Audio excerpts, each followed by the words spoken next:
ಕಾಂತಾರ ಒಂದು ಅದ್ಭುತ ಸಿನಿಮಾ, ನಿಮಗೆ ಒಂದು ಆಪರ್ಚುನಿಟಿ ಸಿಗ್ತದೆ. ಸಿನಿಮಾ ಬರೋ ಮುಂಚೆ ಎಷ್ಟೋ ವರ್ಷದಿಂದ ನೀವು ಒಂದು ರಂಗಭೂಮಿಯಲ್ಲಿದ್ದೀರಿ, ನಾಟಕ ಬರಿತಾ ಇದ್ರಿ, ಸ್ಕ್ರಿಪ್ಟ್ ಬರಿತಾ ಇದ್ರಿ, ಆ್ಯಕ್ಟಿಂಗ್ ಮಾಡ್ತಾ ಇದ್ರಿ. ಇದೆಲ್ಲದಕ್ಕೆ ಉತ್ತರ ಪ್ರಾಯಶಃ ನಾನು ಹುಟ್ಟಿದಂಥ ಊರಿರ್ಬೋದು. ಎಲ್ಲಿ ಹೋದರೂ ದೇವರ ದಯೆಯಿಂದ ನಾನು ಖಾಲಿ ಕೈಯಲ್ಲಿ ಬಂದದ್ದು. ಕುಂದಾಪುರಕ್ಕೆ ಹೋಗಿ ಅಲ್ಲಿ ಮನೆ ಹೋಗಿ ಗೇಟ್ ದೇವ ನನಗೆ ಆಶ್ಚರ್ಯ ಆಯಿತು.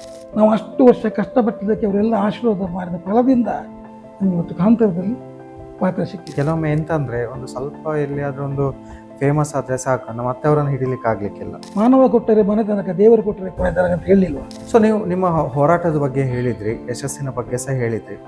ಆದರೆ ಹೋರಾಟ ಕಲಿಸಿದಂಥ ಪಾಠ ಯಶಸ್ಸು ಕಲಿಸಲಿಕ್ಕೆ ಸಾಧ್ಯ ಉಂಟಾ? ಕಲೆಗೆ ಸಾವು ಉಂಟಾ? ಇಲ್ಲ, 100% ಇಲ್ಲ. ನಮಗೆ ಮಾತ್ರ ಇರೋದು. ಹಾಗೆ ಒಂದು ಕಲಾವಿದನಿಗೆ ತಾಳ್ಮೆ ಅನ್ನೋದೆಷ್ಟು ಇಂಪಾರ್ಟೆಂಟ್? ಅಯ್ಯೋ, ದೊಡ್ಡ ಬಂಡವಾಳವೇ ತಾಳ್ಮೆ. ನೀವು ಹುಟ್ಟಿ ಬೆಳೆದಿದ್ರಿಂದ ಈಗಿನ ತನಕ ಒಂದು ಪಿಕ್ಚರ್ ಆಗಿ ನಾವು ಕನ್ವರ್ಟ್ ಮಾಡ್ತೇವೆ. ಎಂತ ಟೈಟಲ್ ಕೊಡ್ಬೋದು, ಅದಕ್ಕೆ ಎಂತ ಹೆಸರು ಕೊಡ್ಬೋದು? 1001 ಅಂತ ಕೊಡ್ಬೋದು. 1000 1001. 1001.